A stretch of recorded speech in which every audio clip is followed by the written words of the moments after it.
Hi, second graders. I'm Miss Dimitri. I am a teacher at Southampton Elementary School. I am so excited to be reading with you all this week. So let's get started. Hold on one moment while I share my screen with you.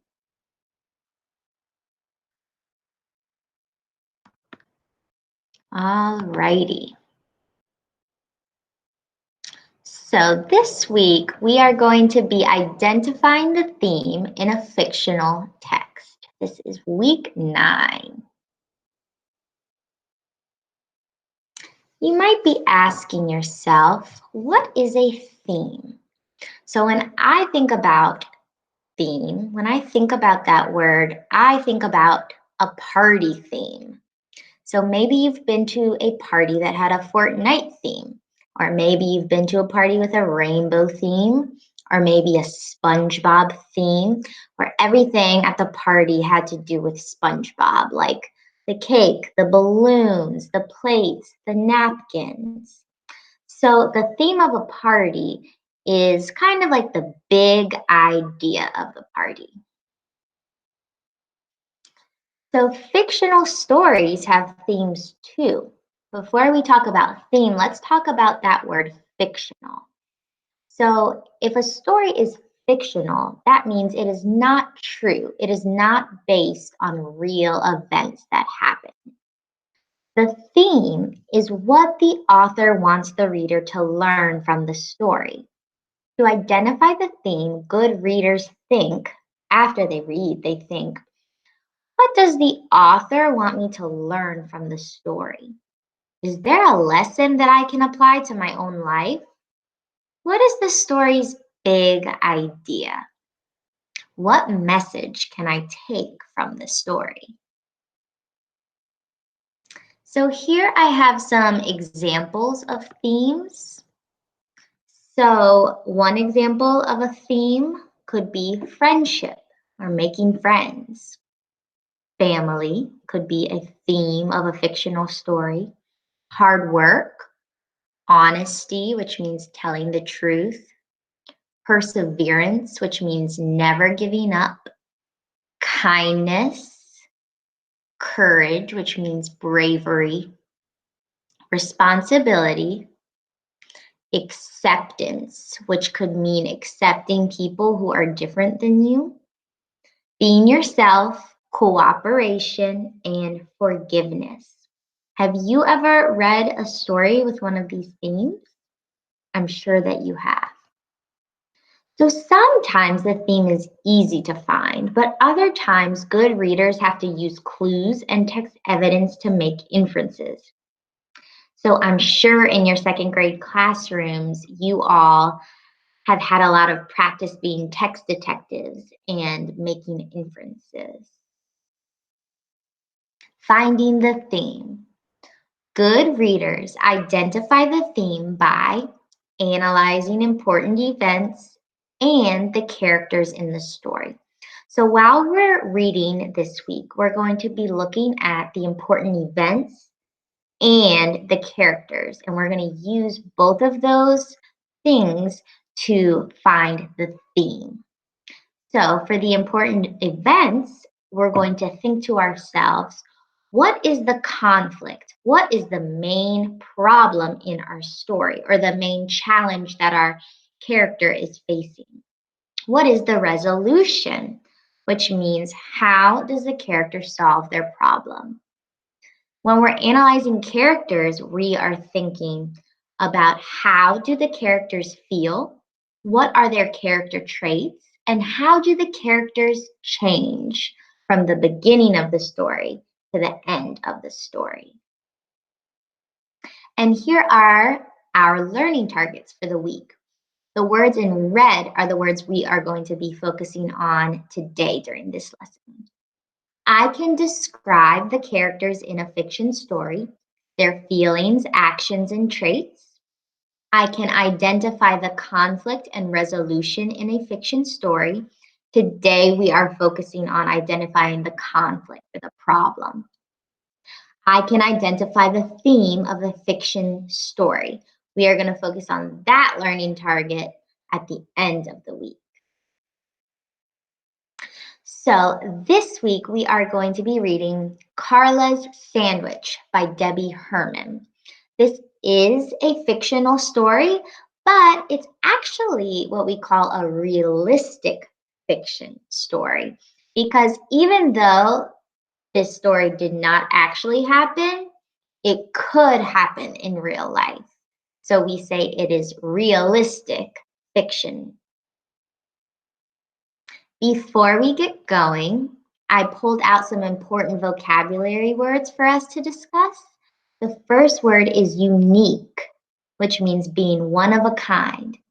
A sentence that we can use this word in is, I am unique because nobody else is quite like me. The next word is rummage. This is a verb that means to search through something. I rummaged through my laundry to try and find a sock. The next word is glum, which means feeling sad, down, or gloomy. He glumly looked out the window because he could not go out to play. And that last word is disgust. Disgust is a feeling of dislike or when something makes you feel sick. A sentence is broccoli disgusts the girl and she never wants to eat it. And I included a picture of the character Disgust from the movie Inside Out. All right, so we are going to go ahead and open up our book so that we can begin reading. Now remember, while we are reading, we are going to be analyzing Carla's character based upon her actions, her feelings, and her character traits. We are also going to be looking for the conflict or the main problem in the story. So let's get started. Carla's Sandwich, written by Debbie Herman, illustrated by Sheila Bailey. Carla brought weird sandwiches to school. Buster noticed it first. He was sitting next to Carla at lunch one Monday. Ew, what are you eating? Buster asked. It's all green and slimy. It's an olive, pickle, and green bean sandwich, said Carla. I made it myself. Would you like some? I brought extra.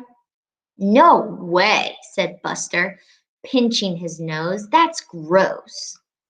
It's not gross, said Carla. It's different. I like to be different. It's not different, said Buster. It's gross.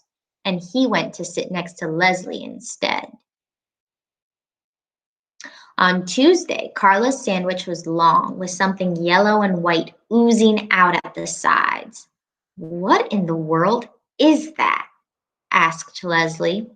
It's my banana cottage cheese delight, said Carla, on a tasty toasted baguette.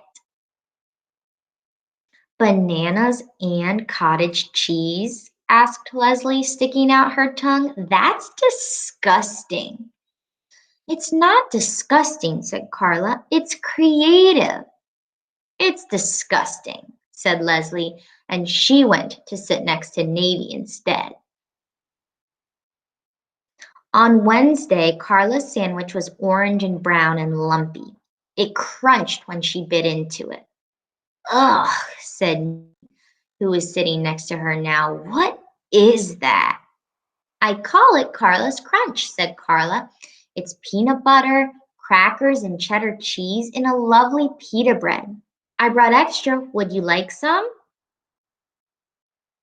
No way, said Nady, scrunching his face. That's sick.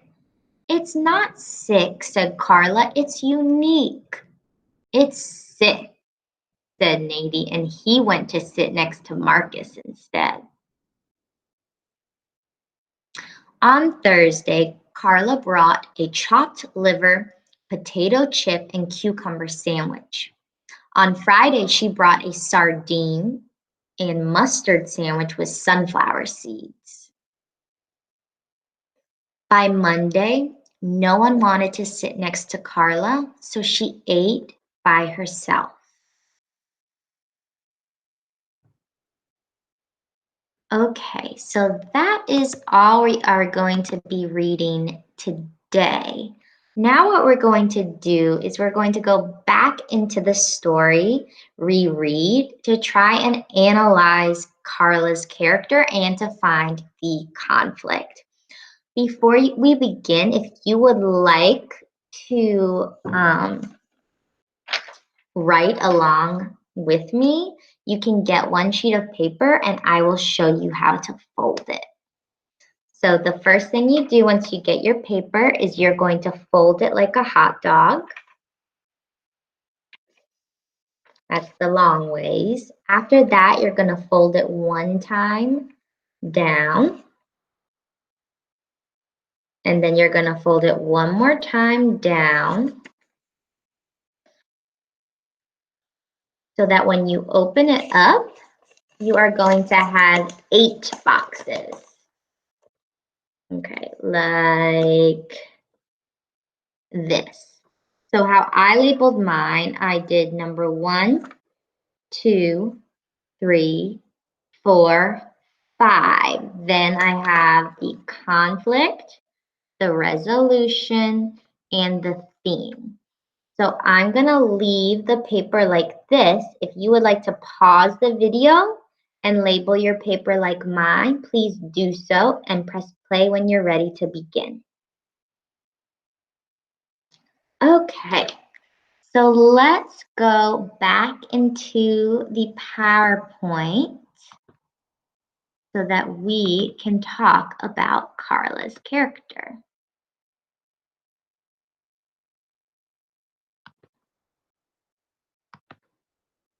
Okay.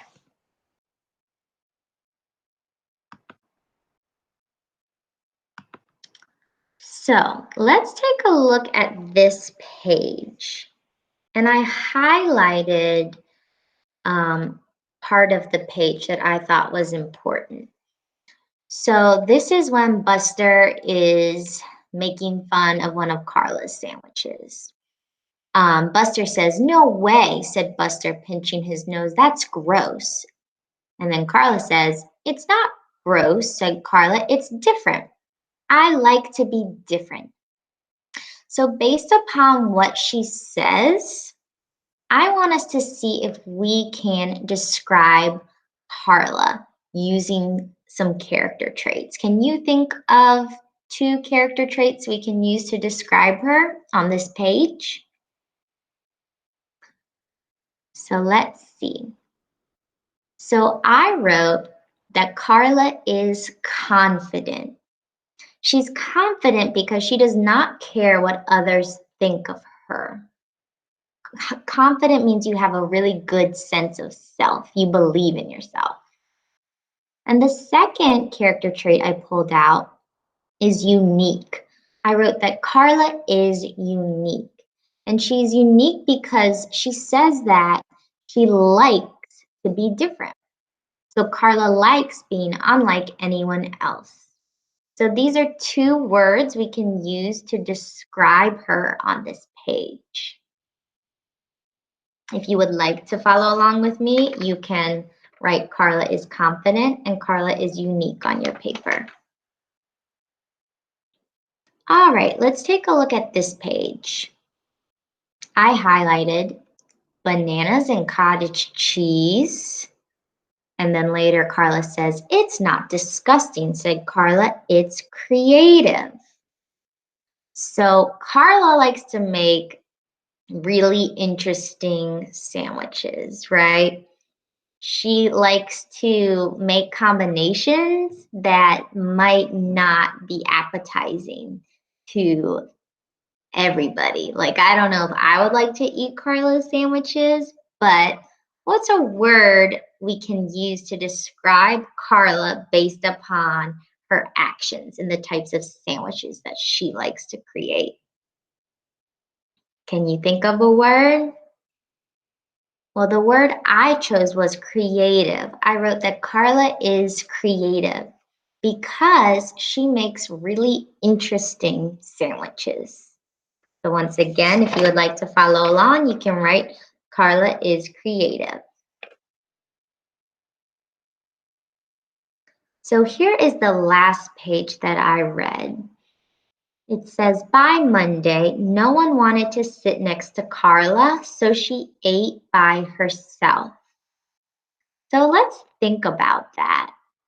And I also want you to take a look at the illustration to maybe think about how Carla might be feeling right now. So I wrote that Carla feels sad or lonely. I think that's how she's feeling because she's frowning and because no one wants to eat with her. So right now, she's feeling really sad or lonely. So far, we've done a really good job of analyzing Carla based upon how she feels and her actions and some character traits that we can use to describe her. What I want you to think about is how has Carla changed from the beginning of the story to the middle of the story?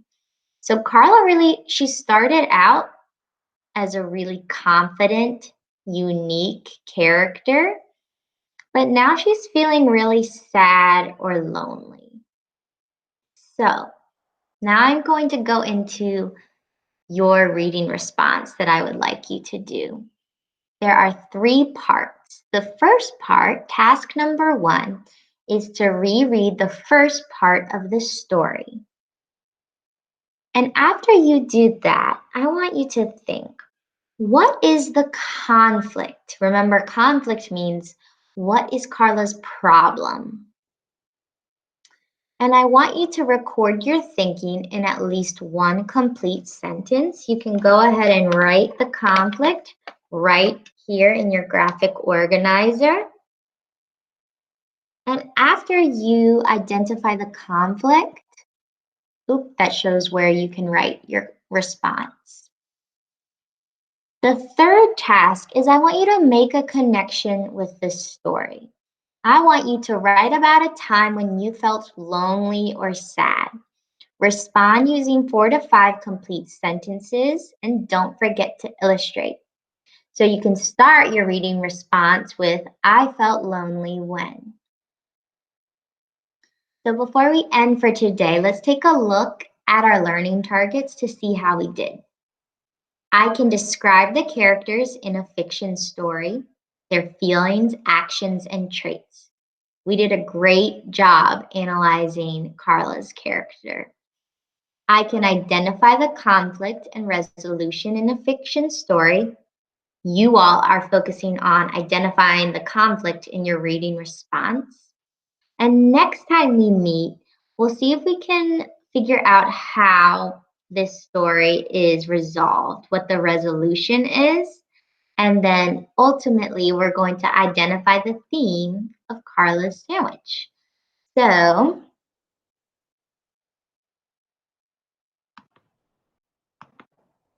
you all did a great job today.